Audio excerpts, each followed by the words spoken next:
Narito ang mga paparating na eksena sa Batang Quiapo.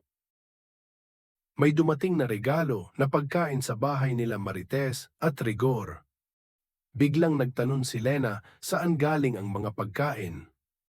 Sabi ni Roda para daw sa nag-iisang Mrs. de Magiba. Dahil sa sobrang gutom ni Lena, sabi niya tara buksan na natin at kainin na natin. Pero pinigilan ni Roda si Lena at tinapik ito. Wika ni Roda, di mo ba nakita at nabasa get well soon? May nagpapagaling, hindi nagmamagaling na kagaya daw ni Lena. Sumimangot si Lena na tila sasagot din. Ito na ba ang start ng pagkainggit ni Lena kay Marites? Abangan. Nag-usap ang mag-amang Ramon at Don Julio. Wika ni Don Julio, pag nakita si Ramon ng asawa niyang pulis na si Rigor baka bumalik ang pagka-wanted nito. Samantala nag-usap si Marites at Rigor hingil sa nakita niya sa hospital.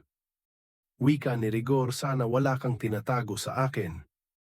Sagot ni Marites, bakit tungkol ba raw ito sa pag-amin at nalaman niya about kay Tanggol. Pero biglang sabi ni Rigor na tungkol kay Ramon Montenegro. Wika ni Rigor, parang nakita niya si Ramon sa pasilyo ng hospital at tinawag niya itong demonyo. Tuluyan na kaya magsiselos si Rigor kay Ramon? Aamin na kaya si Marites na nagkikita sila ni Ramon kay Rigor? Abangan. Samantala nag-meeting na sila Tanggol at grupo ni Don Facundo. Wika ni Tanggol, gusto niya may percents na sila sa bawat transaction na papasukin ng grupo ni Tanggol. Tinanong ni Don Facundo kung ilan percent gusto nila. Sagot ni Tanggol 20%. Sagot ni Marcelo kila Tanggol na napakagulang naman nila.